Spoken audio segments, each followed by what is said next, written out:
Property है वो sulphur और फास्फोरस भी शो करता है। तो sulphur and phosphorus both can show catenation property.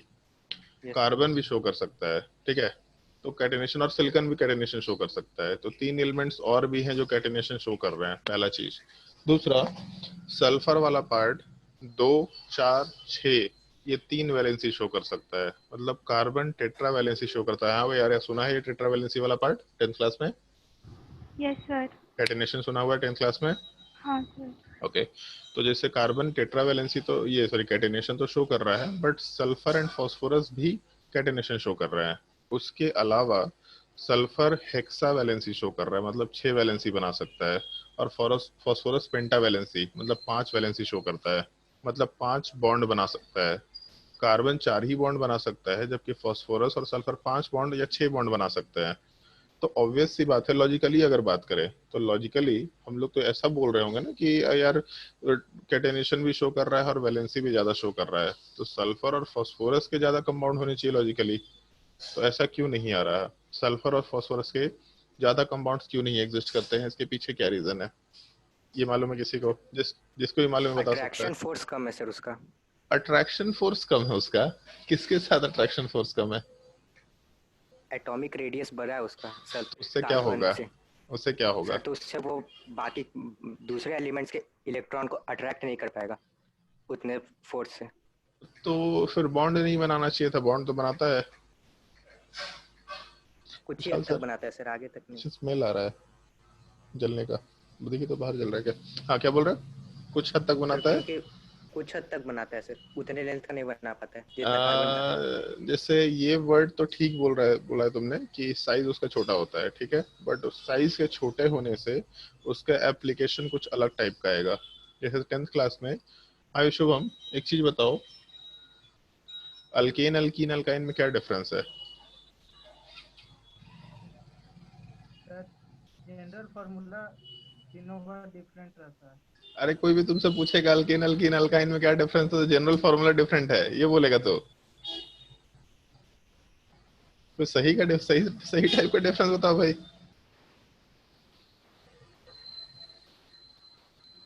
कभी सुना उसमें अल्केन में सिंगल सिंगल बॉन्ड होता है, अल्कीन में डबल बॉन्ड होता है, अल्काइन में ट्रिपल बॉन्ड होता सर है ना? तो डिफरेंस अगर पूछेंगे तो इस सेंस में डिफरेंस बताया करो, ठीक है। तो जैसे वो जो डबल बॉन्ड है या ट्रिपल बॉन्ड है, कार्बन कार्बन के साथ या किसी दूसरे एलिमेंट के साथ ये डबल बॉन्ड या ट्रिपल बॉन्ड बना पाता है क्योंकि उसका साइज छोटा है। अगर साइज बड़ा होगा तो उस केस में, इन जनरल ये पॉइंट थोड़ा ध्यान रखना, आगे हम लोग केमिकल बॉन्डिंग में इसके बारे में डिस्कशन करेंगे ही करेंगे, काफी डिटेल में डिस्कशन करेंगे कि हम लोग जब बॉन्ड का फॉर्मेशन करते हैं तो एटम का साइज जितना छोटा होता है उस केस में बॉन्ड स्ट्रेंथ, मतलब बॉन्ड जो बना उसका स्ट्रेंथ उतना ही ज्यादा होता है, ठीक है। ये एक छोटा सा पॉइंट है, अभी बस सुनो, आगे हम लोग डिटेल में डिस्कस करेंगे इस चीज को। तो अगर कार्बन का साइज छोटा है तो ज्यादा स्ट्रॉन्गर बॉन्ड बनाएगा, ज्यादा मजबूत बॉन्ड बनाएगा। तो इस वजह से carbon double bond triple bond बना पाता है। और सल्फर वाला पार्ट तो डबल बॉन्ड फिर भी बनाता है। फास्फोरस भी डबल बॉन्ड बनाता है, लेकिन फास्फोरस खुद के साथ डबल बॉन्ड नहीं बना सकता, या फिर एक डबल बॉन्ड बना भी दे तो उसके बाद कोई डबल बॉन्ड नहीं बना पाएगा। और सल्फर के साथ भी ऑलमोस्ट सेम टाइप का सिनेरियो है कि सल्फर वाला पार्ट बहुत ज्यादा मल्टीप्लिसिटी में डबल बॉन्ड नहीं बना सकता, और सल्फर के साथ बहुत रेयरली डबल बॉन्ड बनाया करता है। सिंगल बॉन्ड बनाएगा सल्फर सल्फर आपस में, लेकिन डबल बॉन्ड नहीं। जबकि कार्बन कार्बन के साथ डबल बॉन्ड बना सकता है, कार्बन के साथ ट्रिपल बॉन्ड बना सकता है। बाकी सारे एलिमेंट तो ट्रिपल बॉन्ड बना ही नहीं सकते, चांस ही नहीं कि बाकी सारे पार्ट ट्रिपल बॉन्ड बना पाए। तो जैसे होता क्या है, मान लो जैसे ये देखा है इलेक्ट्रिसिटी पावर स्टेशन, सब लोगों ने देख रखा होगा। तो जैसे बड़े बड़े पोल्स होते हैं और वायर ऐसा लटका हुआ रहता है, मतलब एक पावर स्टेशन से दूसरे पावर स्टेशन तक अगर इलेक्ट्रिसिटी हम लोग को ट्रांसमिट करना है, तो यहाँ से हम लोग वायर से दूसरे जगह पे उस चीज को ट्रांसमिट करते हैं। तो जैसे एक चीज सोचो कि एक टावर है या फिर एक पावर स्टेशन है, दूसरे पावर स्टेशन में जाना है, तो हम लोग सीधा एक लंबा वायर भी तो ऐसे खींच सकते थे। तो आर्या बताना चाहेंगे क्यों नहीं ऐसा लंबा वायर खींच रहे हैं?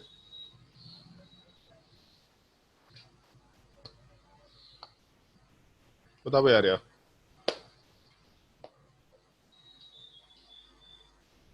नहीं आता होगा तो ना बोल सकते सर, नहीं समझ में आ रहा, कोई दिक्कत नहीं है। नहीं पता सर। कुछ दिमाग नहीं, पता तो नहीं होता है, कुछ सोच सकते हैं क्या?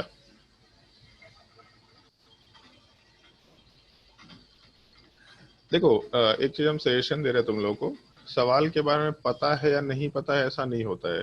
सवाल के बारे में सोच पा रहे हैं कि नहीं सोच पा रहे ये भी होता है कि सर नहीं समझ में आ रहा है। पता नहीं होगा तो फिर तो बात ही खत्म है। लेकिन हमेशा सिचुएशंस के बारे में आपको पता नहीं होता, और हम लोग को भी मालूम होता है कि कुछ सिचुएशंस लोग भूल जाते हैं या पता नहीं होता, तो वैसे सवाल हम लोग नहीं पूछेंगे, रेयरली पूछेंगे। बट जहाँ थोड़ा मेंटल एबिलिटी वाला सवाल है वो तो पूछेंगे ना। मेंटल एबिलिटी, दिमाग तो सबके पास है, तो मेंटल एबिलिटी होता ही होता है। अक्सर क्यों एक सिंगल वायर से कनेक्ट नहीं कर रहे होते हम लोग दोनों पावर स्टेशन को? बहुत सर बड़ा सा क्योंकि पोल अगर लगा दिया। बीच में अब बीच में सर अगर बीच में वायर टूट गया तो दोनों का कनेक्शन लूज हो जाएगा, इसीलिए वायर क्यों टूटेगा? सर किसी भी वजह से टूट सकता है। तो यार मान लो कि ऐसे एक सिंगल वायर से जुड़े, ठीक है, और नहीं तो बीच में 3 4 5 पोल लगा दिया और उस पे जुड़े, तो कोई भी एक पोल का वायर टूटा तो बात तो सेम नहीं, बतिया सेम नहीं है।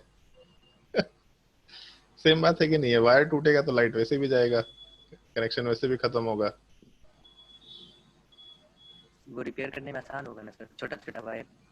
रिपेयरिंग का आसान, हाँ ये भी एक पर्सपेक्टिव हो सकता है, रिपेयर करने में आसान। लेकिन चलो मान लो रिपेयरिंग का टेंशन नहीं ले रहे, तो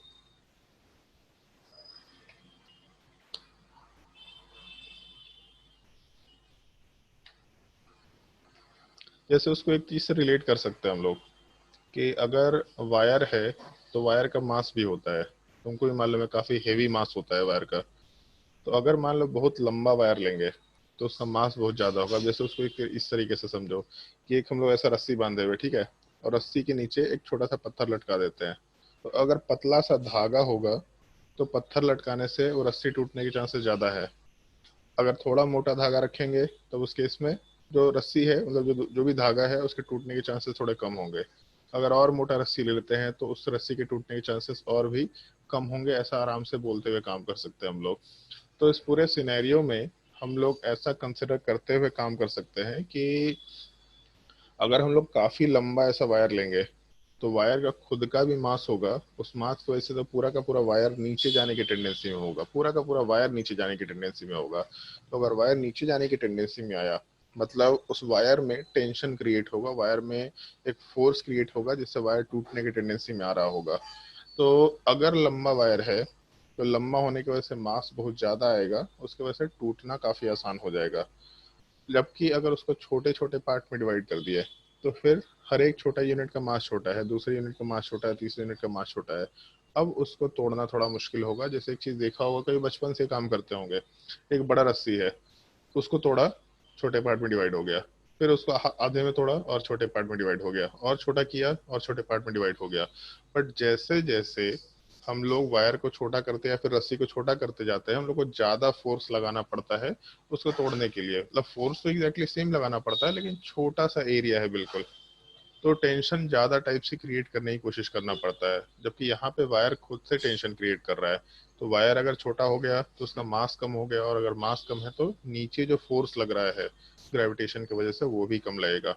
और अगर ग्रेविटेशनल फोर्स कम लगा तो इसका मतलब है कि वायर में उतना फोर्स नहीं लग रहा, ज्यादा टेंशन क्रिएट नहीं होगा, वायर टूटेगा नहीं। तो हम लोग एक लंबा वायर यूज ना करके उसको पार्ट बाय पार्ट करके रखते हैं ताकि हर एक पार्ट स्ट्रांगली एग्जिस्ट करे और टूटे ना बहुत जल्दी। ये सबसे पहला चीज है। तो जैसे मान लो कि अगर कार्बन के millions and millions of compound है, तो मिलियंस कंपाउंड का मतलब है कि काफी बड़े बड़े स्ट्रक्चर्स होने चाहिए, काफी बड़े बड़े। अदरवाइज अगर 10 कार्बन है, 12 कार्बन है, 15 कार्बन है, तो उसमें मिलियन कॉम्बिनेशन नहीं बना सकते, हजार बना सकते हैं, 10,000 बना सकते हैं, लेकिन millions and millions of compound इतने कॉम्बिनेशन नहीं बना सकते हम लोग। तो अगर हम लोग को इस लेवल पे कॉम्बिनेशन बनाने हैं, इतने हाई स्केल पे अगर कॉम्बिनेशन या फिर इतने लार्ज स्केल पे कॉम्बिनेशन बनाने हैं, मतलब काफी बड़े बड़े कंपाउंड्स के स्ट्रक्चर्स एग्जिस्ट करेंगे, काफी बड़े बड़े। तो इतने बड़े बड़े स्ट्रक्चर्स कैसे एग्जिस्ट करेंगे नेचर में? तो उन सारे स्ट्रक्चर में स्ट्रेंथ होना चाहिए। मतलब अगर जैसे अभी बोला ना, जैसे लंबा वायर है तो स्ट्रेंथ होना चाहिए, जबकि लंबे वायर में स्ट्रेंथ नहीं होता है। तो उसको छोटे छोटे पार्ट में करे तो स्ट्रेंथ होगा। तो जब तक छोटा मॉलिक्यूल था तब तक ठीक है, स्ट्रेंथ है। बट जैसे ही मॉलिक्यूल बहुत बड़ा होगा तो उस मॉलिक्यूल का मास बहुत हेवी होगा, तो बीच से कहीं कहीं से बॉन्ड टूटने के चांसेस बढ़ सकते हैं। तो वो जो बॉन्ड टूटने के चांसेस बढ़ रहे हैं, तो उस चीज को रोकने के लिए जैसे ऐसा समझ सकते हैं कि सिंगल बॉन्ड है या डबल बॉन्ड है या ट्रिपल बॉन्ड है, ठीक है। तो सिंगल बॉन्ड से ज्यादा डिफिकल्ट डबल बॉन्ड को तोड़ना होगा, ज्यादा स्ट्रेंथ डबल बॉन्ड में होगा, ट्रिपल बॉन्ड में और ज्यादा स्ट्रेंथ होगा। तो जैसे हम लोग single bond, double bond, triple bond के बॉन्ड स्ट्रेंथ को कंपेयर करें तो डबल बॉन्ड, ट्रिपल बॉन्ड में बॉन्ड स्ट्रेंथ और भी ज्यादा निकल के आना शुरू हो जाएगा। तो हम लोग को दिख रहा है कि सिंगल से ज्यादा स्ट्रेंथ डबल में आया, डबल से ज्यादा स्ट्रेंथ ट्रिपल में आया। इसका मतलब अगर हम लोग के उस बड़े स्ट्रक्चर में बीच बीच में डबल बॉन्ड या ट्रिपल बॉन्ड हो तो उस स्ट्रक्चर को स्ट्रेंथ मिलेगा, और अगर स्ट्रक्चर को स्ट्रेंथ मिला तो स्ट्रक्चर स्ट्रांग रहा तो एग्जिस्ट कर सकता है, और अगर स्ट्रक्चर को उस तरह का स्ट्रेंथ नहीं मिला तो एग्जिस्ट नहीं करेगा। तो सल्फर फास्फोरस के केस में लार्ज स्ट्रक्चर्स पॉसिबल नहीं है, क्योंकि प्रॉब्लम डबल बॉन्ड और ट्रिपल बॉन्ड ना बनाने की टेंडेंसी है। तो 10 तक ये ठीक था कि कैटेनेशन प्रॉपर्टी शो करता है। कैटेनेशन का मतलब क्या? सेल्फ लिंकिंग प्रॉपर्टी, वो अच्छी चीज है। दूसरा टेट्रावेलेंसी शो करता है। टेट्रावेलेंसी का मतलब क्या? कार्बन 4 बॉन्ड बना सकता है। लेकिन इन सब के अलावा अब तुम लोगों को 11th क्लास में क्योंकि आ गए तो कुछ तो एक्स्ट्रा ऐड होना चाहिए। तो 11th क्लास में जैसे ये पॉइंट एक्स्ट्रा ऐड करके चलना कि टेट्रावेलेंसी और कैटेनेशन के अलावा कार्बन मल्टीपल बॉन्ड बना सकता है। मल्टीपल बॉन्ड बोलने का मतलब कार्बन डबल बॉन्ड या ट्रिपल बॉन्ड बना सकता है। तो जब कार्बन डबल बॉन्ड या ट्रिपल बॉन्ड बना सकता है तो उससे कंपाउंड को बड़े बड़े स्ट्रक्चर्स में भी काफी स्ट्रेंथ मिलेगा, और अगर स्ट्रेंथ मिला तो बड़े बड़े स्ट्रक्चर्स भी एग्जिस्ट कर पाएंगे, ऐसा हम लोग आराम से बोल सकते हैं। तो ये कंसेप्ट समझ में आया सबको? ये क्वेश्चन समझ में आया कि कंपाउंड कार्बन की इतने बड़े बड़े स्ट्रक्चर्स क्यों एग्जिस्ट करते हैं? और अगर किसी को कोई डाउट होगा तो आराम से पूछ सकता है। जिसको भी डाउट होगा अपना ऑडियो अनम्यूट करके आराम से डाउट पूछ सकते हैं। और तुम लोगों को पहले ही बोला था मैंने कि लाइव क्लासेस में हम लोग इस तरह का इंटरेक्शन रखते हैं ताकि हर एक स्टूडेंट का सारा डाउट क्लियर हो। ऑल्दो हम लोग फिजिकली प्रेजेंट नहीं है, लेकिन हम लोग बिल्कुल वन ऑन वन कन्वर्सेशन कर रहे होते हैं। जिसको जो भी डाउट है कि सर इस क्वेश्चन में ये डाउट रह गया, इस पार्टिकुलर क्वेश्चन में ये पार्ट नहीं समझ में आया, फिर इस थ्योरी को एक बार फिर से रिपीट कर दीजिए, हमको नहीं समझ में आया, बेहिचक पूछ सकते हैं। और जैसे क्लास में क्या होता है कि क्लास के टाइम पे डाउट पूछने में शर्म भी आता है लोगों को कि हम डाउट पूछेंगे तो बाकी लोग क्या सोचेंगे। यहाँ तो किसी की शक्ल नहीं दिख रही, तो यहाँ डाउट पूछने लोगों के लिए काफी कंफर्टेबल होता है। तो बेहिचक अपना डाउट पूछ करके अपना डाउट क्लियर करते रहना है। तो अगर किसी को कोई डाउट है तो पूछ सकता है। बताओ यार कोई डाउट है? नहीं सर। अक्षर? No sir. तुम्हारा नाम अक्षर है, मतलब अक्सर है कि अक्षर है? अक्सर। अच्छा Akshar, okay. Shubham? No sir. Okay, चलो ठीक है। तो जैसे हम लोग इसके बाद वाले पार्ट में मूव करते हैं, जो लेक्चर्स हम लोगों ने पढ़ा रखा है स्टूडेंट्स को, एग्जैक्टली वो लेक्चर तुम लोगों को स्क्रीन पे शो कर रहे हैं, तो तुमको आइडिया लग जाएगा कि हम लोग किस तरीके से पढ़ाने वाले हैं। एक मिनट, थोड़ा लाइन पे रहो।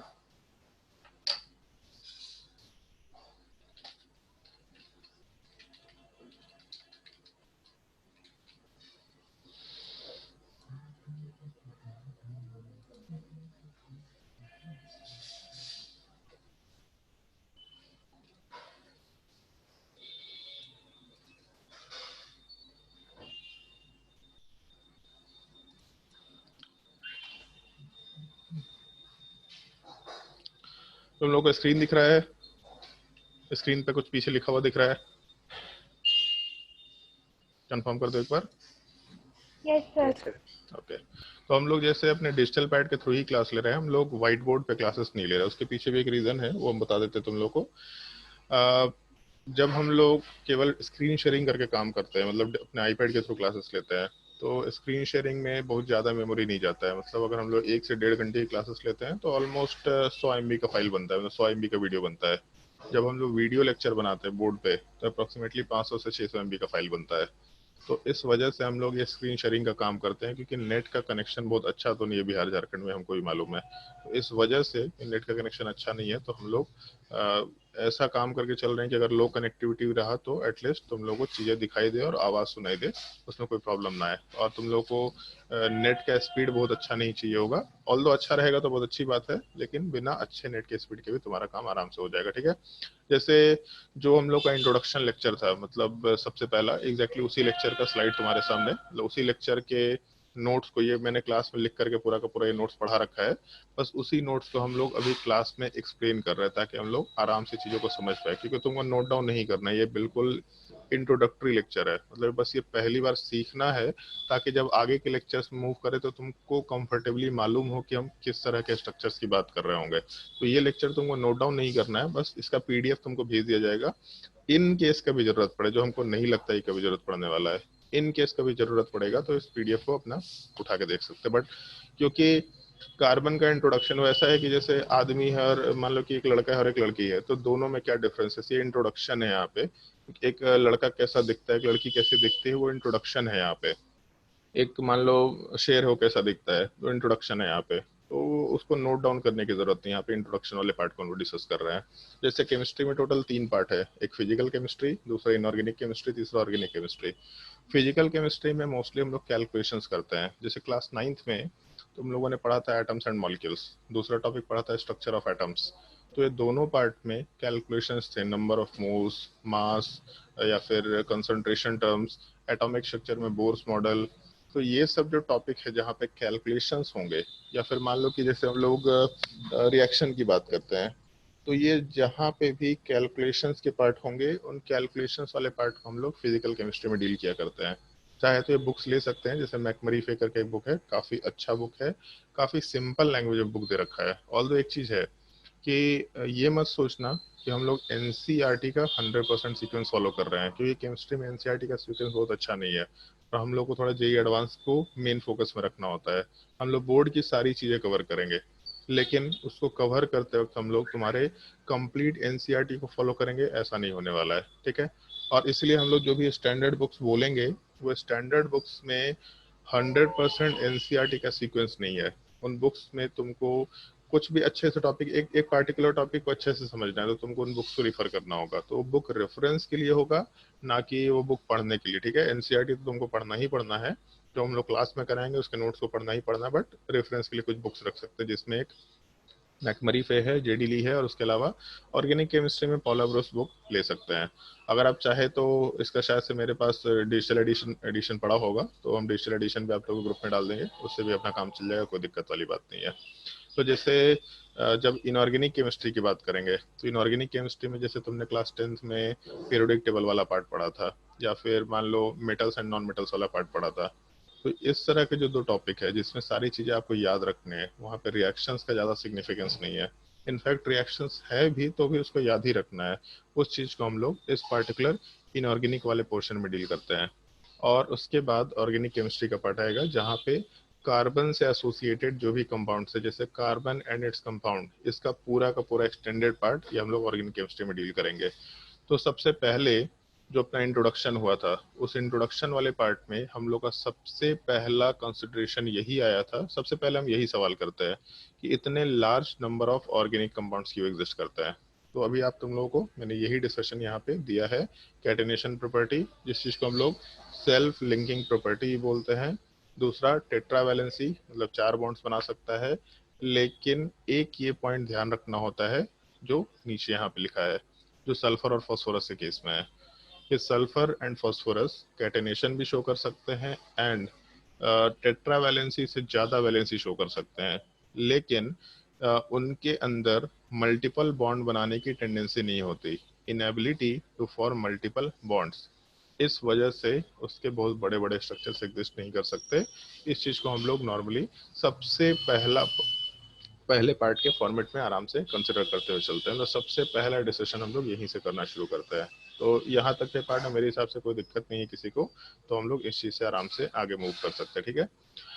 यहाँ से हम लोग का मेन पार्ट शुरू होता है, जो एक्चुअल में जैसे लोग इसको नहीं पढ़ाते, बहुत सारे टीचर्स इस चीज को पढ़ाते ही नहीं, बस हल्का हल्का बता देते हैं। बट हमको ऐसा लगता है कि स्टूडेंट लोगों को काफी दिक्कत होता है, इससे काफी दिक्कत होता है। जब वो 12th में भी चले जाते हैं, 12th पास भी कर जाते हैं, तब भी उनको कंपाउंड्स को रिप्रेजेंट करना ही नहीं आता कि ऑर्गेनिक कंपाउंड को रिप्रेजेंट कैसे करें। तो सबसे पहले हम लोग, जैसे रिप्रेजेंटेशन भी 2 तरह का है, एक 2 डायमेंशन रिप्रेजेंटेशन, एक 3 डायमेंशनल रिप्रेजेंटेशन। तो अगर 2 डायमेंशन और 3 डायमेंशन रिप्रेजेंटेशन की बात करें हम लोग, तो पहले अभी हम लोग को 2 डायमेंशन की ही जरूरत है। तो अभी हम लोग 2 डायमेंशन के सारे टाइप के रिप्रेजेंटेशन की बात करेंगे, जिसमें बेसिकली 3 टाइप से कंपाउंड को रिप्रेजेंट कर सकते हैं, जिसमें से एक तुम लोगों ने 10th क्लास में पढ़ा था, और बाकी 2 पार्ट हम लोग 11th क्लास में डील कर रहे होंगे। तो वो रिप्रेजेंटेशन से तुम लोगों को एक ऐसा बोल सकते हैं, मतलब उस रिप्रेजेंटेशन का आइडिया रहे तुम लोगों को, वो चीज हम लोग यहाँ पे करने की कोशिश कर रहे हैं। तो जैसे तुम लोग यहाँ पे नाम लिख रहा है रिप्रेजेंटेशन में, एक चीज को हम लोग एक्सपेंडेड फॉर्म बोलते हैं। सबसे पहला representation that is called as expanded form. अब नाम में समझ में आ रहा है एक्सपेंडेड फॉर्म में सारा का सारा पार्ट हम लोग एक्सपैंड करके रखे हुए हैं।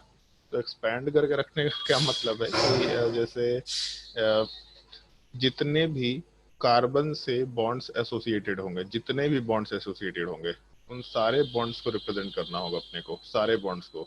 भले ही कार्बन से कार्बन का बॉन्ड हो, कार्बन से हाइड्रोजन का बॉन्ड हो, कार्बन से किसी थर्ड एलिमेंट का बॉन्ड हो। तो हम लोग सारे बॉन्ड्स की बात नहीं करें, पूरे कंपाउंड्स के सारे बॉन्ड को रिप्रेजेंट नहीं करना है, लेकिन कार्बन से जितने भी बॉन्ड्स हो सकते हैं एसोसिएटेड, वो सारे बॉन्ड्स रिप्रेजेंट करना है, जो कि क्लास 10th में भी तुम लोगों ने पढ़ा था। जैसे मान लो अगर हम लोग इथेन की बात करते हैं, तो इथेन में हम लोग C2H6 फॉर्मूला अगर लेके चले, तो उसके हिसाब से ये रिप्रेजेंटेशन आराम से दिया जा सकता है। यहाँ पे कार्बन कार्बन के बीच में एक सिंगल बॉन्ड है, और कार्बन के ऊपर 3 हाइड्रोजन का बॉन्ड, दूसरे कार्बन के ऊपर भी 3 हाइड्रोजन का बॉन्ड। मतलब सारे के सारे बॉन्ड्स बनाते चले जाना है अपने को, सारे बॉन्ड्स। बट एक चीज खुद से सोच के देखो कि हम लोग millions and millions of compounds की बात कर रहे हैं, और हम लोग ये बेहुदा टाइप का काम कर रहे हैं कि हम लोग एक एक करके बॉन्ड बनाते चले जा रहे हैं, जिसका कोई यूज भी नहीं है। तो बार बार ये रिपीटिशन करना ना पड़े, इतना बड़ा बड़ा स्ट्रक्चर बार बार बनाना ना पड़े, इतना फुर्सत भी नहीं होता किसी को। तो हम लोग इस चीज को थोड़ा कॉम्पैक्ट करने की कोशिश करते हैं। अब जब कॉम्पैक्ट करने की कोशिश करते हैं, तो उसमें हम लोग दो तरह के पार्ट की बात करते हैं। एक कंडेंस्ड फॉर्म बोलेंगे, और दूसरा बॉन्ड लाइन स्ट्रक्चर बोला करते हैं। कंडेंस्ड फॉर्म में हम लोग कार्बन कार्बन के बॉन्ड को दिखाते हैं, कार्बन से कोई और एलिमेंट अटैच्ड है हाइड्रोजन के अलावा, तो उसके बॉन्ड को दिखा सकते हैं, लेकिन कार्बन हाइड्रोजन के बॉन्ड को नहीं दिखाते। इनफैक्ट कभी कभी किसी बॉन्ड को नहीं दिखाते, किसी भी बॉन्ड को नहीं दिखाते। जैसे अगर मान लो इथेन है, तो इथेन वाले पार्ट में अगर हम लोग कंडेंस्ड फॉर्म बनाएंगे, तो कंडेंस्ड फॉर्म बनाते वक्त हम लोगों को एक चीज का ध्यान रखना हो। 1 मिनट, देव भी आ गया है। 1 मिनट लाइन पर हो तुम लोग।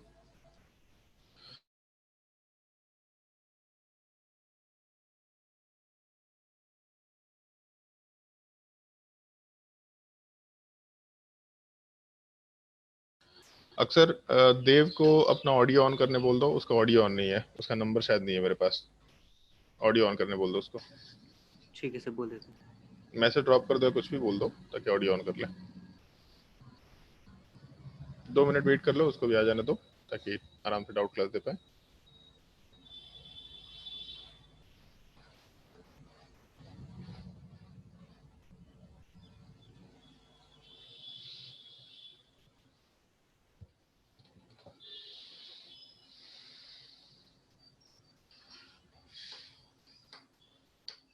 अबे आर्या, एक चीज बताओ, यस सर।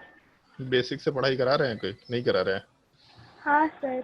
समझ में आ रहा है? हाँ। और एक चीज ध्यान रखना, जहाँ पे भी नहीं समझ में आएगा, तुम्हारा खुद का काम है कि फटाक से डाउट पूछ ले। उसमें कोई हिचक नहीं कि हम लोग तुमको तेज समझेंगे, बेवकूफ समझेंगे। हम लोग किसी को कुछ नहीं समझते हैं। बट 2 साल के बाद तुम्हारा रिजल्ट नहीं आएगा ना, तब हम लोग तुमको अच्छा नहीं समझते। हम लोग को 2 साल के बाद रिजल्ट चाहिए होता है, कि 2 साल के बाद हम लोग को एक अच्छा रिजल्ट मिल जाए। तो अपना डाउट हमेशा क्लियर करके रखना है।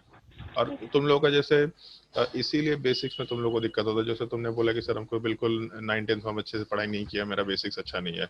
9th 10th की सारी चीजें 11th 12th में कवर होंगी।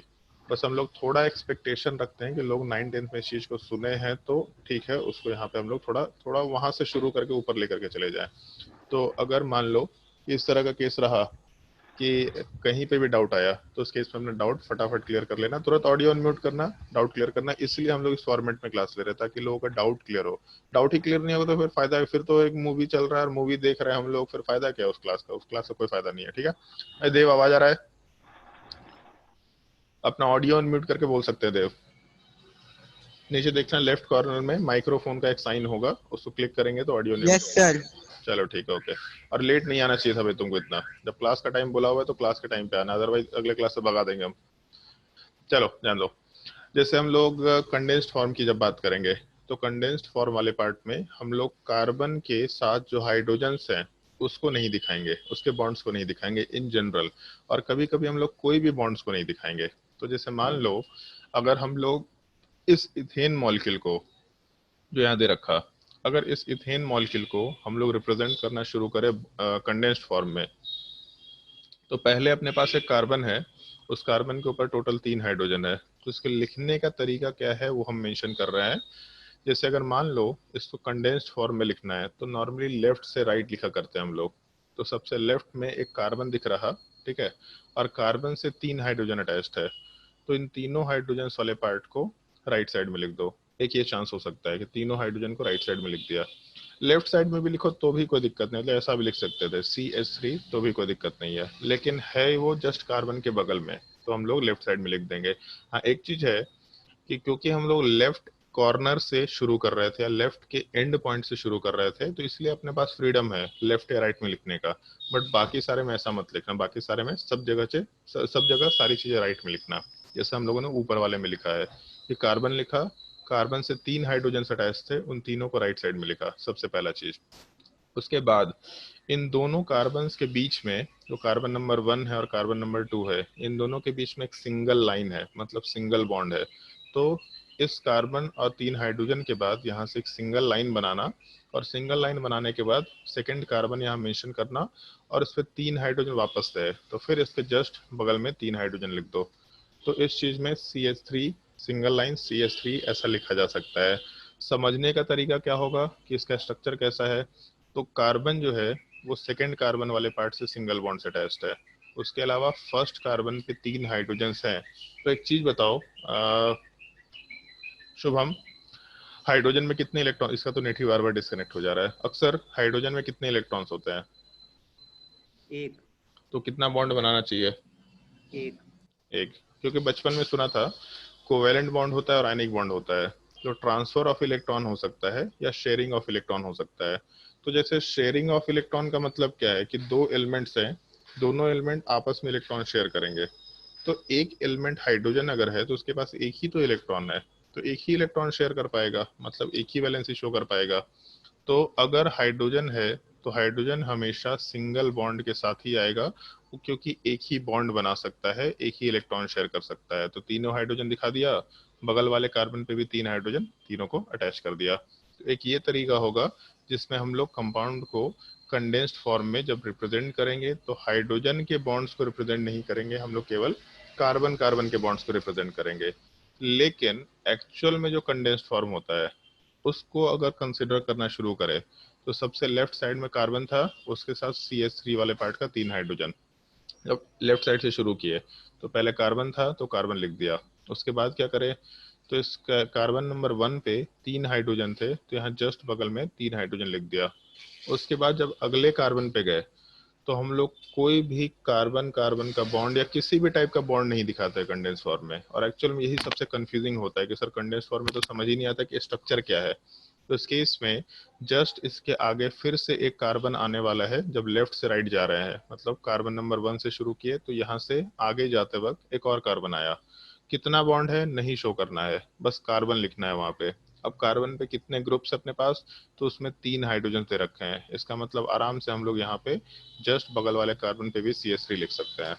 तो जब हम लोग हाइड्रोजन के बॉन्ड्स को नहीं दिखाएंगे या कोई भी बॉन्ड्स को नहीं दिखाएंगे तो इस चीज को कंडेंस्ड फॉर्म बोलेंगे। जैसे एक्सपेंडेड सारे बॉन्ड्स को दिखा रहे कार्बन से एसोसिएटेड, तो कंडेंस्ड मतलब कोई भी बॉन्ड को नहीं दिखा रहे, सारे एटम को क्लोजली लेकर के आ गए हम लोग। एक ये रिप्रेजेंटेशन का तरीका है जो अपने को ध्यान रखते हुए काम करना होता है। और एक्चुअल में जैसे अगर हम लोग कंडेंस्ड फॉर्म की बात करें तो हम लोग जो ये ऊपर वाला स्ट्रक्चर है हम लोग मोस्टली इसी रिप्रेजेंटेशन को यूज करेंगे। एक कंपाउंड को कंडेंस्ड फॉर्म में इस तरीके से आराम से रिप्रेजेंट कर सकते हैं। जबकि इन जनरल क्वेश्चन में अगर दे रखा होगा तो हो सकता है कि ये नीचे का कंडेंस्ड फॉर्म दे रखा हो, तो उससे कंफ्यूज होने की जरूरत नहीं है। हम लोग उल्टा भी काम करेंगे कि अगर एक कंडेंस्ड फॉर्म दे रखा है तो बाकी स्ट्रक्चर्स में कैसे जाएं या फिर कैसे समझे कि कंपाउंड का स्ट्रक्चर क्या है। ठीक है, उसके बाद जो तीसरा स्ट्रक्चर वाला पार्ट है वो है अपना बॉन्ड लाइन स्ट्रक्चर। अच्छा, एक और चीज, जो साइड में तुमको मेरा वीडियो दिख रहा है उस वीडियो को ऊपर नीचे कर सकते हैं पकड़ के अपने फोन में, कोई दिक्कत नहीं है। ठीक है, तो अगर कहीं पर कुछ चीज छुपा होगा तो वीडियो को आराम से स्लाइड कर लेना। तीसरा जो स्ट्रक्चर है उस चीज को हम लोग बॉन्ड लाइन स्ट्रक्चर बोला करते हैं। और बॉन्ड लाइन स्ट्रक्चर में ना हम लोग कार्बन एटम मेंशन करेंगे ना कार्बन से एसोसिएटेड हाइड्रोजन मेंशन करेंगे। मतलब अगर मान लो कोई एक कंपाउंड है या कोई एक ऑर्गेनिक कंपाउंड वाला पार्ट दे रखा, अगर उस ऑर्गेनिक कंपाउंड वाले पार्ट को रिप्रेजेंट करना है तो उस ऑर्गेनिक कंपाउंड के रिप्रेजेंटेशन में हम लोग कार्बन कहीं नहीं लिखेंगे और कार्बन से एसोसिएटेड हाइड्रोजन भी कहीं नहीं लिखेंगे। केवल हम लोग जैसे नाम में दिख रहा बॉन्ड लाइन स्ट्रक्चर, तो सिंगल बॉन्ड है कि डबल बॉन्ड है कि ट्रिपल बॉन्ड है, इस चीज को रिप्रेजेंट करेंगे और हमेशा लाइन से रिप्रेजेंट किया करेंगे। तो लाइन से रिप्रेजेंट करते वक्त एक चीज ध्यान रखना, अगर कोई भी एक लाइन है, मान लो जैसे एक लाइन है, तो एक लाइन में दो एंड पॉइंट्स होते हैं, तो एक एंड पॉइंट एक कार्बन होगा, दूसरा एंड पॉइंट दूसरा कार्बन होगा, ऐसा हम लोग आराम से बोल सकते हैं। मतलब अपने पास टोटल दो कार्बन है, ये मान के चल रहे हैं अगर एक लाइन दे रखा तो। और जैसे ही अगर हम लोग को इसमें तीसरा कार्बन इंट्रोड्यूस करना है, तो अगर स्ट्रेट लाइन मान लो और बड़ा बना दे तो पता थोड़ा ना चलेगा कि वहाँ तीसरा कार्बन है कि नहीं है। तो इसीलिए वो कंफ्यूजन ना हो, तो कार्बन को रिप्रेजेंट करने के लिए लाइन को बेंड कर दिया जाता है। तो हमेशा एक बॉन्ड के एंड पे या एक बॉन्ड लाइन स्ट्रक्चर के दोनों कॉर्नर्स पे जहां भी लाइन एंड होता है वहां पे एक एक कार्बन हो गए, तो दो कार्बन यहाँ हो गया। और जहां लाइन बेंड होगा, बेंड होने का मतलब ये पॉइंट, यहाँ पे भी एक कार्बन होगा। तो जब तीन कार्बन बनाना है तो एक हम लोग जिगजैग टाइप का मोशन बनाएंगे। मान लो चार कार्बन बनाना है, तो चार कार्बन बनाने के लिए हम लोग आराम से एक पॉइंट से शुरू किए, एक कार्बन, फिर एक लाइन जैसे बेंड किए वहां दूसरा कार्बन आया, फिर लाइन जब वापस से बेंड किए तीसरा कार्बन आया, फिर चौथा कार्बन सबसे एंड पॉइंट पे। तो पहला कार्बन, दूसरा कार्बन, तीसरा कार्बन, चौथा कार्बन, ये चार कार्बन आराम से बनाते हुए काम कर सकते हैं। कोई भी हाइड्रोजन मेंशन नहीं करेंगे हम लोग, कोई भी कार्बन मेंशन नहीं करेंगे। बस एक चीज का ध्यान रखना है, अगर एक लाइन के एंड पे, मतलब जैसे लाइन यहाँ खत्म हो रहा और लाइन के एंड पे कोई दूसरा ग्रुप डाल दिया गया, जैसे मान लो ऐसा लिख दे यहाँ पे कि हम लोग के पास एक ये स्ट्रक्चर है और यहाँ पे OH ग्रुप डाल दे, तो अगर एक लाइन के एंड पे कोई दूसरा एटम है कार्बन के अलावा, तो इसका मतलब हम लोग ऐसा मान के चल रहेंगे कि वहाँ कोई भी कार्बन नहीं है। मतलब अगर इस स्ट्रक्चर में हम लोग कार्बन कंसिडर करें तो सबसे पहले एंड पे एक कार्बन, जहां लाइन बेंड हुआ वहां एक कार्बन, जहां लाइन बेंड हुआ वहां एक कार्बन, और जहां लाइन एंड हो रहा अगर वहां कोई भी एक एटम दे रखा है तो इसका मतलब वहां कार्बन नहीं है। तो टोटल कंपाउंड में तीन कार्बन होंगे, ऐसा मेंशन करके काम करेंगे हम लोग। इस एक छोटे से पार्ट को ध्यान रखना। और उसके अलावा जैसे लोगों को ये सवाल हो सकता है कि सर इसमें हाइड्रोजन तो मेंशन नहीं कर रहा है, तो कितना हाइड्रोजन होगा? तो कार्बन का वैलेंसी कितना होता है अभी देव, कितना होता है वैलेंसी कार्बन का? 4।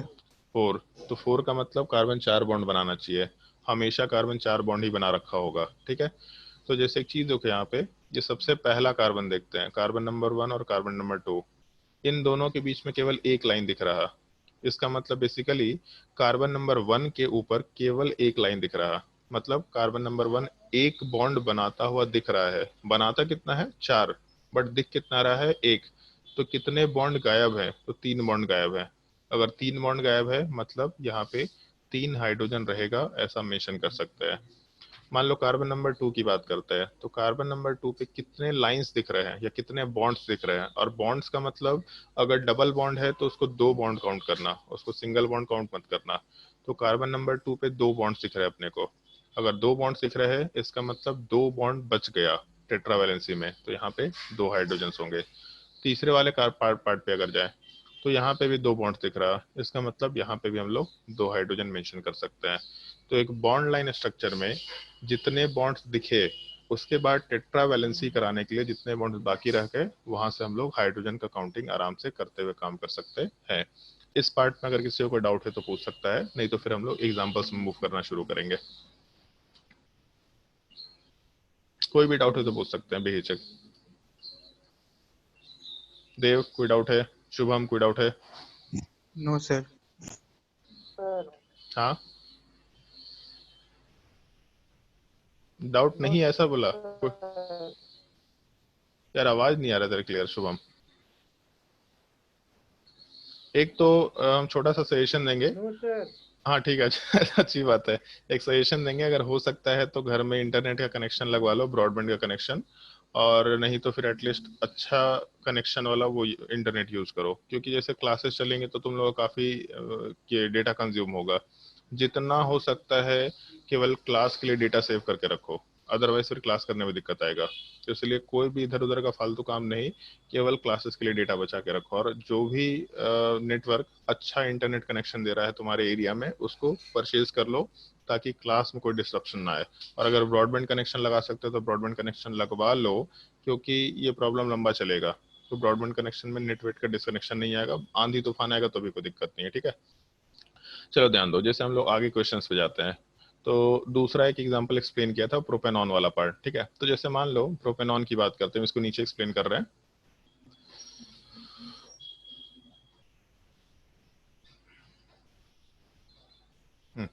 जैसे मान लो हम लोग प्रोपेनॉन की बात कर रहे हैं, तो प्रोपेनॉन वाले पार्ट का 10th क्लास में स्ट्रक्चर देखा था तुम लोगों ने। प्रोपेनॉन का मतलब हो गया हम लोग कीटोन की बात कर रहे हैं, और उसका स्ट्रक्चर हम लोग कुछ इस टाइप का रखते हैं, और हम एक्सपेंडेड फॉर्म की बात कर रहे हैं, ठीक है। एक्सपेंडेड फॉर्म वाले पार्ट में प्रोपेनॉन को हम लोग इस टाइप से मेंशन करते हैं। ये लिखने का एक बेसिक तरीका होगा, ठीक है। अब जैसे मान लो कि ये पूरा का पूरा तो एक्सपेंडेड फॉर्म है, हम लोग सारे बॉन्ड्स को दिखा रहे हैं, सारे एटम्स को दिखा रहे हैं, सारे के सारे बॉन्ड्स को दिखा रहे हैं, तो ये अपना एक्सपेंडेड फॉर्म हो गया। बट अगर इसी चीज को कंडेंस्ड फॉर्म में लिखना है तो कैसे लिखेंगे? तो कंडेंस्ड फॉर्म में लेफ्ट साइड से शुरू करेंगे हम लोग। तो पहले कार्बन लिखा, कार्बन पे कितने हाइड्रोजन है? 3। तो इस केस में कार्बन के जस्ट बगल में 3 हाइड्रोजन लिख दो। अब ये तीनों हाइड्रोजन को लेफ्ट में लिखो या राइट में लिखो, इसमें कोई दिक्कत नहीं है, बट राइट में ही लिखा करना, ताकि एक ही कन्वेंशन फॉलो करें। बट क्योंकि सबसे एंड पॉइंट है तो उसमें लेफ्ट में लिखने में भी कोई तकलीफ नहीं है। तो पहले CH3, उसके बाद दोनों कार्बन के बीच में एक सिंगल बॉन्ड है, तो यहाँ पे बीच में एक सिंगल बॉन्ड बनाया, फिर एक कार्बन को रिप्रेजेंट किया, पहला चीज। उसके बाद क्या है? तो यहाँ डबल बॉन्ड ऑक्सीजन है, तो इस केस में हम लोग आराम से यहाँ पे डबल बॉन्ड ऑक्सीजन प्लेस करते हुए काम कर सकते हैं। उसके आगे क्या है?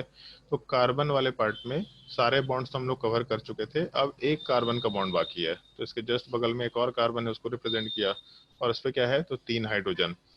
तो कंडेंस्ड फॉर्म में कार्बन हाइड्रोजन के बॉन्ड को मत दिखाया करना, उसके अलावा बाकी बॉन्ड्स को दिखा भी सकते हैं। तो इस केस में इसके जस्ट बगल वाले पार्ट में 3 हाइड्रोजन है, तो CH3 मेंशन करके काम कर सकते हैं। इसको हम लोग कंडेंस्ड फॉर्म बोल सकते हैं। लेकिन कंडेंस्ड फॉर्म को रिप्रेजेंट करते वक्त एक और भी तरीका बताया था तुम लोगों को, कोई भी बॉन्ड को नहीं दिखा रहा है। तो जैसे कार्बन के साथ 3 हाइड्रोजन था, लिख दिया, फिर ये कार्बन कार्बन के जो बॉन्ड है सिंगल, इसको भी नहीं दिखाना है, तो इसका मतलब CH3 के बगल में कार्बन है। उसके बाद प्रॉब्लम ये है कि इसके साथ ऑक्सीजन भी है और कार्बन भी है, तो अगर ऑक्सीजन और कार्बन दोनों है तो भी कोई दिक्कत नहीं है, लेकिन कार्बन के अलावा जो एटम्स होंगे इन जनरल उसको पहले लिखा करना, मतलब ऑक्सीजन को पहले लिखेंगे, फिर उसके बाद हम लोग कार्बन वाले पार्ट को लिखेंगे। तो ये जो कार्बन नंबर 2 है, इससे कार्बन नंबर 3 अटैच था और एक ऑक्सीजन अटैच था, तो कार्बन नंबर 2 के जस्ट बगल में ऑक्सीजन लिखा, उसके आगे फिर से कार्बन वाले पार्ट को लिखा, और उसके बाद 3 हाइड्रोजन हैं, तो इसके आगे हम लोग CH3 आराम से मेंशन कर सकते हैं, CH3CO CH3। अब कंफ्यूजन उल्टे स्ट्रक्चर में आता है।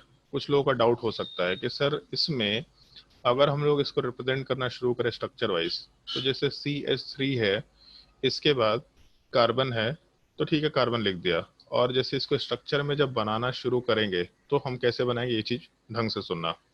सबसे पहला काम, कार्बन लिखो जो सबसे लेफ्ट साइड में है, फिर यहाँ दिख रहा 3 हाइड्रोजन है, तो तीनों हाइड्रोजन लिख दो। अब इससे एक चीज हम लोग कंक्लूजन निकाल सकते हैं कि कार्बन के ऊपर 3 हाइड्रोजन है बेसिकली। तो अगर 3 हाइड्रोजन से मतलब कार्बन ने अपने 3 बॉन्ड बना रखे हैं। कार्बन कितना बॉन्ड बनाता है? 4। तो 3 तो बन चुका हाइड्रोजन के साथ, मतलब अब इस कार्बन के पास एक ही बॉन्ड बनाना अवेलेबल है, तो यहाँ एक बॉन्ड बना दिया, यहाँ वाले पार्ट में एक बॉन्ड बना के आराम से कार्बन को प्लेस कर सकते हैं। अब क्या करें? तो अब अपने पास ऑप्शन ये है कि हम लोग ऑक्सीजन वाले पार्ट को प्लेस कर सकते हैं, एक पॉसिबिलिटी, और दूसरा इस कार्बन के आगे एक कार्बन है, इस कार्बन को प्लेस कर सकते हैं। तो अगर हम लोग कंसिडरेशन लेना शुरू करें तो कंसिडरेशंस में अपने पास 2 ऑप्शन है, आइदर कार्बन के बगल में ऑक्सीजन को डाले, उसके आगे कार्बन को डाले, एक पॉसिबिलिटी, या फिर CH3 के बाद कार्बन और कार्बन के साथ में या बगल में कार्बन को डाले और ऑक्सीजन को भी उसी के बगल में डाले, मतलब एक लाइन से उसको लिखा या 2 अलग अलग पोजीशंस पे लिख दिया। अब होगा क्या, ये चीज मेंशन करते हैं। ऑक्सीजन कितना बॉन्ड बनाता है, आइडिया किसी को? बताओ भाई, ऑक्सीजन कितने बॉन्ड्स बनाते हैं, कोई आइडिया 2 किसी को? Bond oxygen bond. दो बॉन्ड बनाता है। तो ऑक्सीजन आइदर, क्योंकि ऑक्सीजन का वैलेंसी 2 होता है, ठीक है, ये ऑल्दो 9th की चीज है, बट अभी ध्यान रखना, ऑक्सीजन अगर दो बॉन्ड बनाता है तो आइदर डबल बॉन्ड बना सकता है, एक पॉसिबिलिटी, या दो सिंगल बॉन्ड बना सकता है। बट ऑक्सीजन दो ही बॉन्ड बनाएगा इन जनरल। अगर न्यूट्रल रहा तो तीन भी बना सकता है, बट न्यूट्रल फॉर्म में नहीं बनाता। तो इस केस में अगर ऑक्सीजन है अपने पास, तो आइदर ऑक्सीजन एक एटम के साथ बॉन्ड बनाएगा तो डबल बॉन्ड बनाएगा, और अगर दो एटम के साथ बॉन्ड बनाएगा तो दो सिंगल सिंगल बॉन्ड्स बनाएंगे। तो इस केस में ऊपर का जो ऑक्सीजन है उसके दोनों तरफ कार्बन है, तो दोनों तरफ सिंगल सिंगल बॉन्ड बनाएंगे। अब क्या करें, तो इस स्ट्रक्चर में, इस फॉर्मूले में हम लोग के पास कार्बन के साथ ऑक्सीजन तो था बट और कुछ नहीं था। तो इस केस में कार्बन के साथ एक तरफ CH3 था और एक तरफ ऑक्सीजन, इसके अलावा तो कुछ है नहीं। तो प्रॉब्लम इसमें ये आएगा कि ये जो गिवन कार्बन है इसका चार बॉन्ड तो कवर ही नहीं हो रहा, इसका दो ही बॉन्ड कवर हो रहा है, जबकि कार्बन टेट्रावैलेंसी शो करता है। इसका मतलब ये स्ट्रक्चर तो हम लोग गलत बना के चल रहे हैं, ये स्ट्रक्चर नहीं पॉसिबल हो सकता है। तो नीचे वाले स्ट्रक्चर पे जाते हैं। CH3 के साथ कार्बन, कार्बन के साथ ऑक्सीजन है, तो यहाँ डबल बॉन्ड बनाया, तो कार्बन का तीन बॉन्ड कवर हो गया। अब इसको एक बॉन्ड बनाना बाकी है, एक कार्बन भी अवेलेबल है, तो यहाँ से कार्बन कार्बन का बॉन्ड बना दिया, और फिर उसके आगे तीन हाइड्रोजन है तो CH3 वाला पार्ट बना दिया। तो ये कंपाउंड को रिप्रेजेंट करने का एक बेसिक तरीका हो सकता है, जिसको हम लोग कंडेंस्ड फॉर्म का ही दूसरा फॉर्मेट कंसिडर कर सकते हैं। और अगर मान लो बॉन्ड लाइन स्ट्रक्चर बनाना है, तो बॉन्ड लाइन स्ट्रक्चर बनाते वक्त टोटल इस कंपाउंड में तीन कार्बन है। तो अगर तीन कार्बन है तो उसको रिप्रेजेंट करने के लिए हम लोग ऐसा स्ट्रक्चर मेंशन कर सकते हैं। मतलब अगर तीन कार्बन है तो ये स्ट्रक्चर मेंशन करने का अपना तरीका हो सकता है, पहला चीज। उसके अलावा हम लोगों को एक ऑक्सीजन वाले पार्ट को भी रिप्रेजेंट करना है। तो कैसे रिप्रेजेंट करें, तो बीच वाले कार्बन से अगर ऑक्सीजन को अटैच करना है विथ डबल बॉन्ड, तो आराम से हम लोग ये बीच वाले कार्बन पे डबल बॉन्ड बनाएंगे, और डबल बॉन्ड बनाने के बाद हम लोग यहाँ पे ऑक्सीजन वाले पार्ट को प्लेस कर देंगे। मतलब कंपाउंड के रिप्रेजेंटेशन के टाइम पे हम लोग CH3, फिर उसके बाद जस्ट बगल वाले कार्बन में कार्बन, उसके बाद फिर एक CH3, तो टोटल तीन कार्बन, तीनों कार्बन अपने दो एंड पॉइंट से आ गए, एक बेंड वाले पोजीशन से आ गए। और उसके बाद जो मिड वाला कार्बन है, उस मिड वाले कार्बन से हम लोग ऑक्सीजन को डबल बॉन्ड के साथ अटैच कर रखे हैं। तो यहाँ से जो मिड वाला कार्बन है, इससे हम लोग कार्बन के साथ डबल बॉन्ड ऑक्सीजन को प्लेस करके आराम से स्ट्रक्चर बना सकते हैं। और जहाँ पे लाइन एंड हो रहा और वहाँ पे कोई एटम है अपार्ट फ्रॉम कार्बन, तब इसका मतलब सिंपली ये है कि हम लोगों के पास यहाँ पे कोई कार्बन एग्जिस्ट नहीं कर रहा होगा, ऐसा बोल सकते हैं। तो जब हम लोग इसी प्रोपेनॉन को बॉन्ड लाइन स्ट्रक्चर में रिप्रेजेंट करेंगे तो इस तरीके से आराम से रिप्रेजेंट कर सकते हैं। मतलब ये स्ट्रक्चर्स वाले पार्ट को इंटरप्रेट करने का तरीका है कि अगर हम लोग मान लो बॉन्ड लाइन स्ट्रक्चर दिया और उसमें इंटरप्रेट करना है सब कुछ, तो इस पूरे स्ट्रक्चर में कार्बन कहाँ कहाँ पे है, तो सबसे लेफ्ट पॉइंट पे जहाँ बॉन्ड बेंड हुआ, और सबसे राइट पॉइंट पे, ठीक है। इन तीन पॉइंट्स पे हम लोग कार्बन कार्बन वाले पार्ट को रिप्रेजेंट कर रखे हैं, पहला चीज। दूसरा क्या है, तो इस कार्बन पे कितने बॉन्ड्स हैं, तो एक, कितने बॉन्ड बाकी है, तीन, इसका मतलब यहाँ पे हम लोग तीन हाइड्रोजन प्लेस कर सकते हैं। दूसरे कार्बन पे कितने बॉन्ड्स है, एक, तो यहाँ वाले पार्ट पे भी तीन हाइड्रोजन प्लेस कर सकते हैं। और बीच वाले कार्बन पे कितने बॉन्ड है, तो एक दो तीन चार, टोटल चार बॉन्ड्स हैं। अगर चार बॉन्ड्स है मतलब यहाँ पे कोई भी हाइड्रोजन की जरूरत नहीं है अपने को, ऐसा हम लोग आराम से मेंशन करते हुए काम कर सकते हैं। यहाँ तक के पार्ट में कोई दिक्कत है किसी को तो पूछ सकते हैं। बोलो भाई जल्दी, कोई भी दिक्कत है किसी को तो पूछ सकते हैं।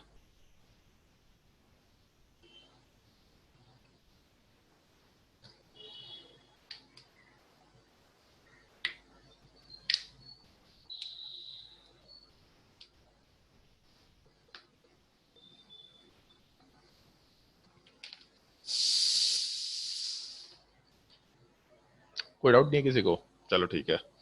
तो अगर डाउट नहीं है तो जैसे कुछ क्वेश्चंस हैं जिनको एज अ होमवर्क हम तुम लोगों को देंगे भी सॉल्व करने के लिए, उनको ट्राई करके देखना।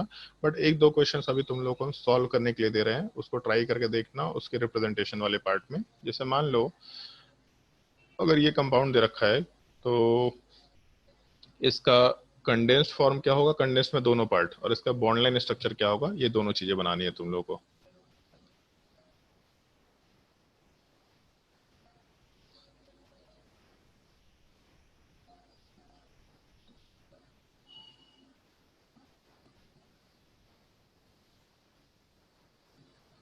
इसका बॉन्ड लाइन स्ट्रक्चर क्या होगा, कंडेंस्ड फॉर्म क्या होगा, ये बना करके देखो, ट्राई करके देखो, ट्राई करके देखो एक बार।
स्ट्रक्चर बन गया सबका?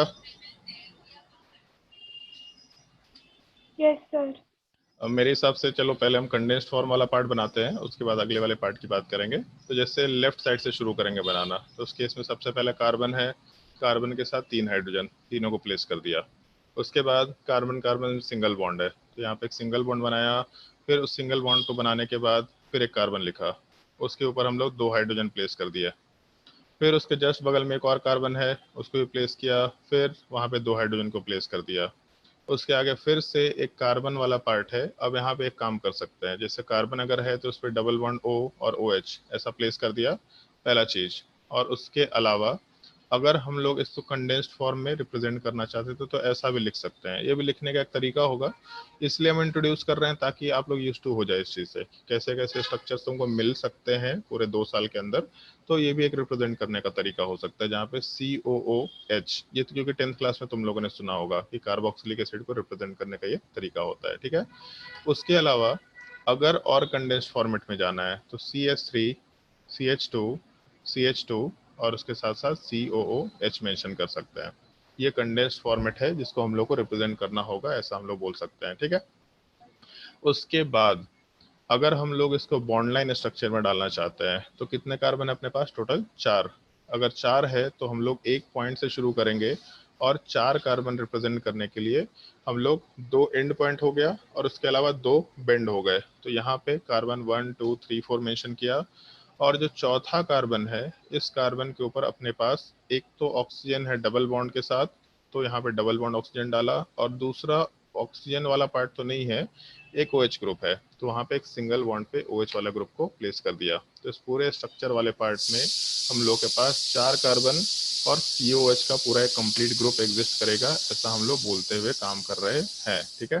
तो ये हम लोग का बॉन्ड लाइन स्ट्रक्चर निकल के आएगा। अगर किसी को कोई भी डाउट है तो आराम से पूछ सकते हैं, कोई भी डाउट हो तो पूछ सकते हैं।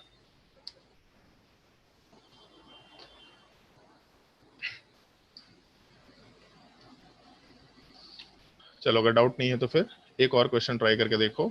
और इसमें तुमको इसका एक्सपेंडेड फॉर्म बनाना है या फिर कंडेंस्ड फॉर्म है, उस कंडेंस्ड का दूसरा टाइप का तरीका तुमको बनाना है और बॉन्ड लाइन स्ट्रक्चर बनाना है। ठीक है, हम केवल कंपाउंड लिख रहे हैं। या फिर पहले हम एक्सप्लेन कर दें, एक एग्जांपल एक्सप्लेन करेंगे, अगला एग्जांपल तुमको खुद से ट्राई करना है।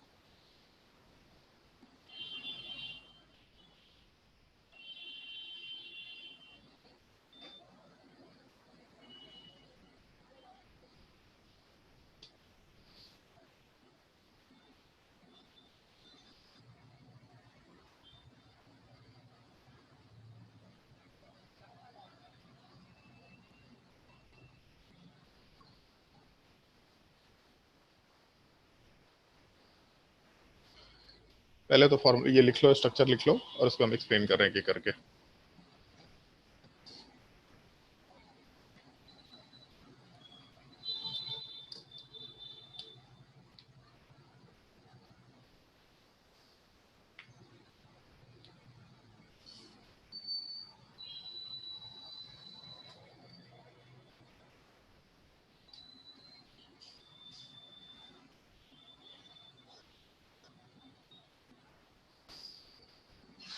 चलो ध्यान दो, जैसे इसका अगर हम लोग को कंडेंस्ड फॉर्म का दूसरा फॉर्मेट बनाना, जहां सिंगल सिंगल बॉन्ड हो, तो उसमें एक चीज ध्यान रखना, जैसे यहाँ जो ब्रैकेट दे रखा है, तो ब्रैकेट देने का नॉर्मली मतलब ये होता है कि कार्बन जो है वो इसके जस्ट बगल वाले कार्बन के ऊपर अलग से प्लेस्ड है, एज अ ग्रुप प्लेस्ड है। ठीक है, ब्रैकेट में किसी ग्रुप को देने का नॉर्मल मतलब ये होता है।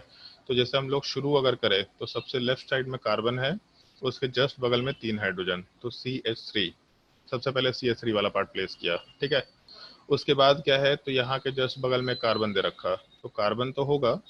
अब हम लोग जब भी इसका गिवन कंडेंस फॉर्मेट से दूसरे फॉर्मेट में जाने की कोशिश करेंगे, तो हर एक कार्बन का वैलेंसी कंप्लीट हो ये मेंशन करते हुए काम करेंगे हम लोग। तो कैसे मेंशन करते हुए काम करेंगे, तो CH3 वाला पार्ट दे रखा, उसके जस्ट बगल में कार्बन वाला पार्ट दे रखा, तो CH3 के ऊपर कार्बन के साथ 3 हाइड्रोजन है, तो इसका मतलब 3 बॉन्ड तो ऑलरेडी कार्बन बना रखा है।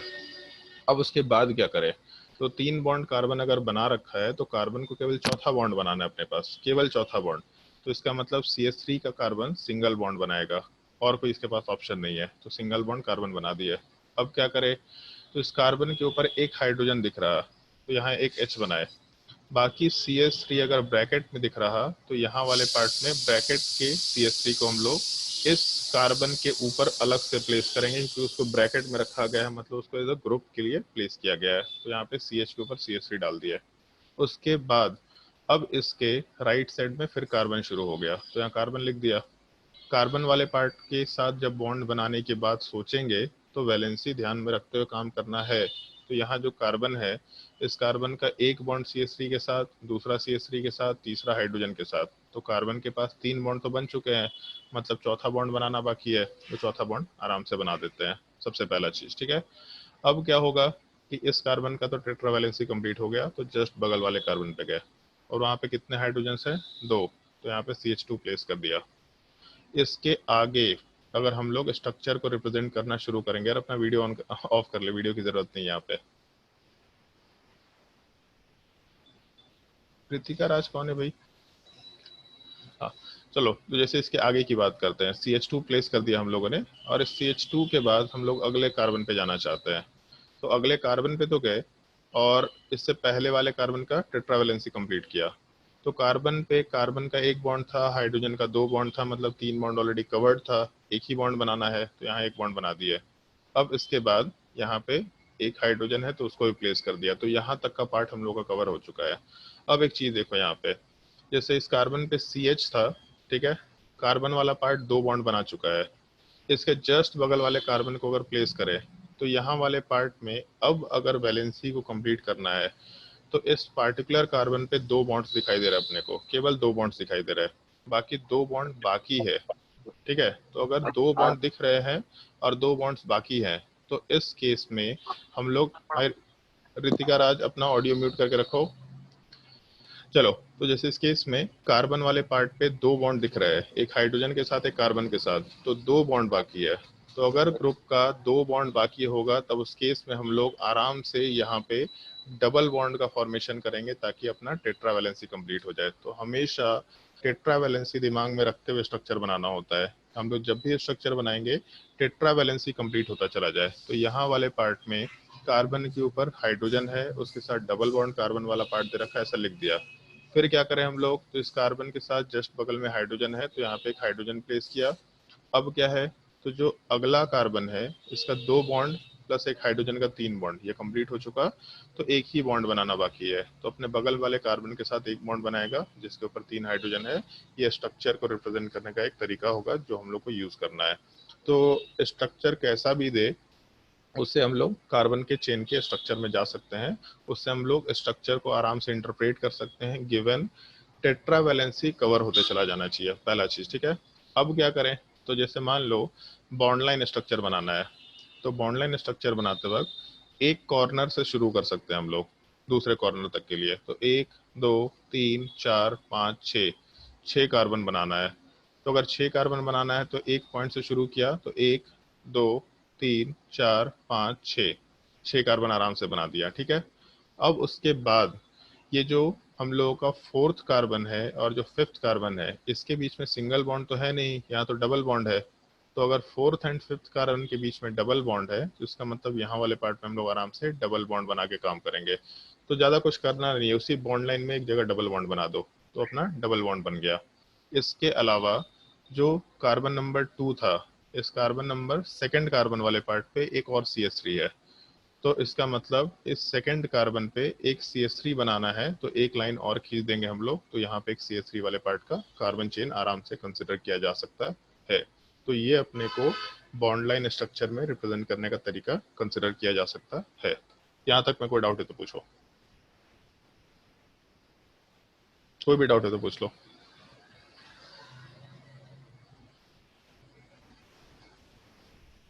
नहीं समझ में आएगा तो पूछ लिया करना भाई, कोई दिक्कत नहीं है। चलो अगर समझ में आ गया है तो हम लोग एक छोटा सा कंसेप्ट डिस्कस कर रहे हैं अभी, उस कंसेप्ट को थोड़ा ध्यान रखना है तुम लोगों को। जैसे हम लोग एक टर्म यूज किया करते हैं, sigma bond and pi bond. ये सिग्मा बॉन्ड क्या होता है, पाई बॉन्ड क्या होता है। जैसे मान लो जब हम लोग 10th क्लास में टाइप्स ऑफ बॉन्ड की बात करते थे, तो वहाँ पे कोवेलेंट बॉन्ड, आयनिक बॉन्ड, इस तरह का 2 बॉन्ड्स मेंशन किए थे।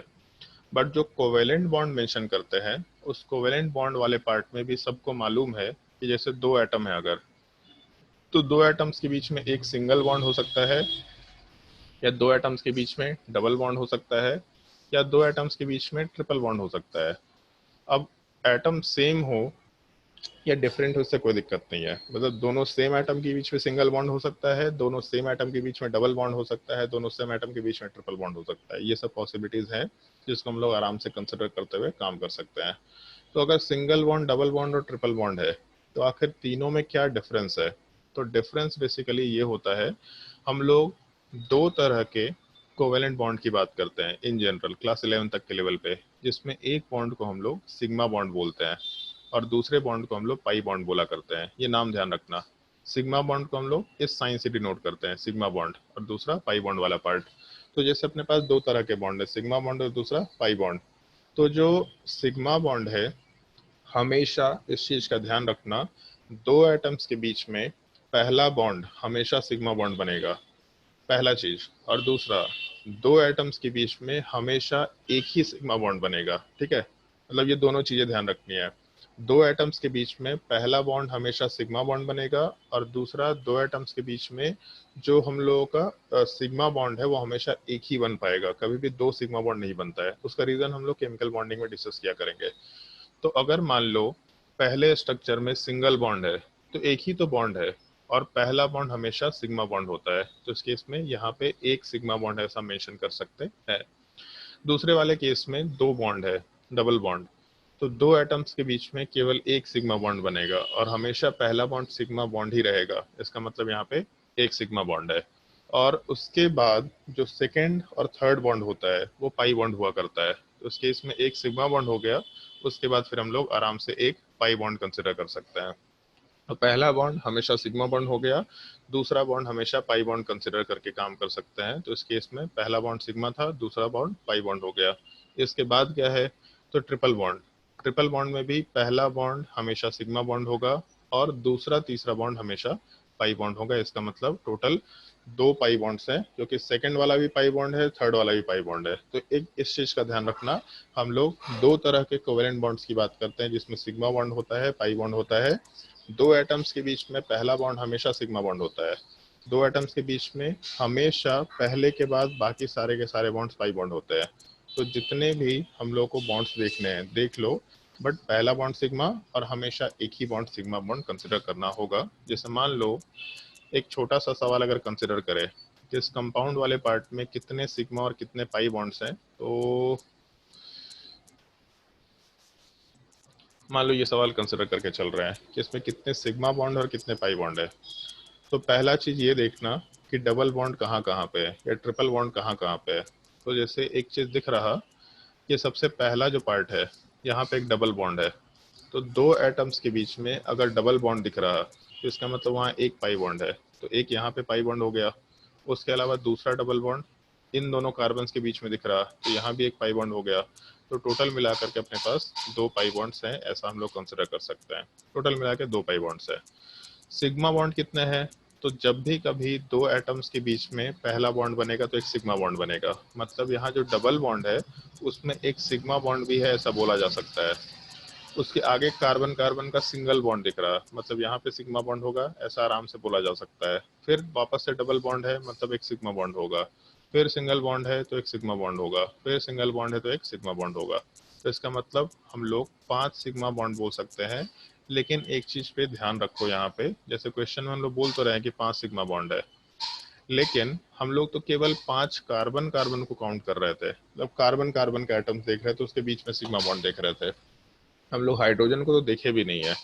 तो अगर हाइड्रोजन को कंसिडर करना शुरू करें तो इसका मतलब ये है कि सबसे पहले कार्बन पे जिससे सवाल पूछेंगे वही जवाब देगा। अब भाई अक्सर बताओ, सबसे पहले कार्बन पे कितने हम लोग को हाइड्रोजन दिखाई देंगे? 3 3। नहीं 2 सॉरी। कार्बन 2 बॉन्ड दिख रहा है, तो 2 बॉन्ड तो बना चुका, बाकी जो बाकी है वो हाइड्रोजन होगा। इसका मतलब यहाँ पे 2 हाइड्रोजन है। ठीक है। आर्या, दूसरे कार्बन पे कितने कितने हाइड्रोजन है?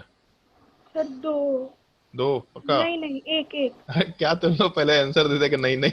नहीं नहीं, एक एक एक। दूसरे वाले कार्बन पे एक हाइड्रोजन है। देव, तीसरे वाले कार्बन पे कितने हाइड्रोजन है? एक। एक पक्का? यहाँ थर्ड वाले कार्बन पे जाएंगे तो इस केस में एक हाइड्रोजन। शुभम, चौथे वाले कार्बन पे कितने हाइड्रोजन है? इससे जब सवाल पूछते इसका नेट गायब हो जाता है। शुभम, चौथे कार्बन पे कितने हाइड्रोजन है?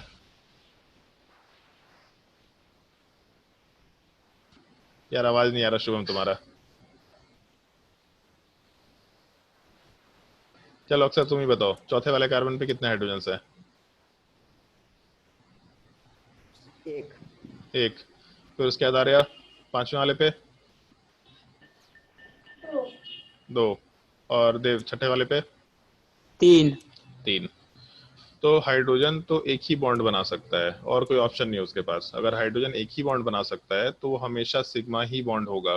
तो टोटल 2 सिग्मा बॉन्ड, तीसरा सिग्मा बॉन्ड, चौथा सिग्मा बॉन्ड, पांचवा सिग्मा बॉन्ड, छठा सातवां सिग्मा बॉन्ड और यहाँ पे 10 सिग्मा बॉन्ड बोल सकते हैं। तो टोटल मिलाकर के अपने पास 15 सिग्मा बॉन्ड हो जाएंगे और पाई बॉन्ड वाला पार्ट 2 कंसिडर कर सकते हैं। तो ये कंसेप्ट समझ आया तुम लोग को सिग्मा बॉन्ड और पाई बॉन्ड वाले पार्ट का? Yes sir. ओके। तो अगर ये कंसेप्ट समझ आया है तो हम कुछ क्वेश्चंस तुम लोग को दे रहे हैं, count the total number of sigma bond and pi bond, और तुमको उसको ट्राई करके देखना है कितने सिग्मा बॉन्ड होंगे कितने पाई बॉन्ड होंगे। ठीक है, ढंग से ट्राई करके देखो इस चीज को।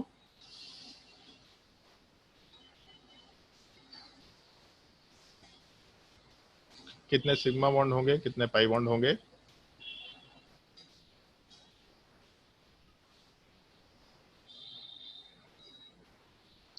ट्राई करके देखो, अपने कॉपी में ट्राई करके देखो। तुम लोग कितने बजे तक का डाउट क्लास बोला गया है? कोई आइडिया किसी को कितने बजे तक का डाउट क्लास बोला गया है?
कब तक का डाउट क्लास है इन लोगों का?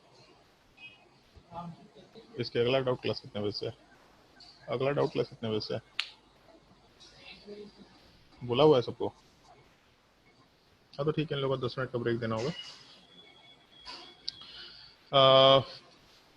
बताओ भाई यार, या पहले वाले केस में कितना होगा सिग्मा बॉन्ड? तो शायद 17। शायद 17। तो हम देख लेते हैं एक बार। 1 2 3 4 5 6 7 8 9, 9 और 2 11, 11 2 13, 13 2 15, 15 और 2 17, 17 और 3 20। हमको तो 20 दिख रहा है भाई। क्या क्या मिस किया इसमें? सर वो डबल बॉन्ड का हम कुछ लिए ही नहीं। डबल बॉन्ड का लेना पड़ेगा ना। जैसे यहाँ पे अगर डबल बॉन्ड के एंड में कुछ नहीं है, मतलब यहाँ पे क्या है, कार्बन, और कार्बन हाँ वाले पार्ट के सर। ऊपर 2 हाइड्रोजन है ना। हाँ। तो भी तो एक और मिस हो रहा है ना, 17 + 2 19 होगा। यहाँ भी नहीं ली होगी। हाँ सर, वहाँ भी नहीं लिया है। ऐसा थोड़ा है कि केवल कार्बन देखना है, टोटल सिग्मा बॉन्ड काउंट करने बोलना है। चलो हम ध्यान दो, कार्बन कार्बन की बात करते हैं। तो कितना कार्बन कार्बन है? तो 1 2 3 4 5 6, सॉरी यहाँ भी नहीं है, 6 कार्बन कार्बन सिग्मा बॉन्ड है, पहला चीज। उसके अलावा क्या है? तो यहाँ पे कार्बन ऑक्सीजन का एक सिग्मा बॉन्ड, कार्बन ऑक्सीजन का दूसरा सिग्मा बॉन्ड। तो इस केस में टोटल 2 कार्बन ऑक्सीजन का सिग्मा बॉन्ड है। इसके अलावा क्या है?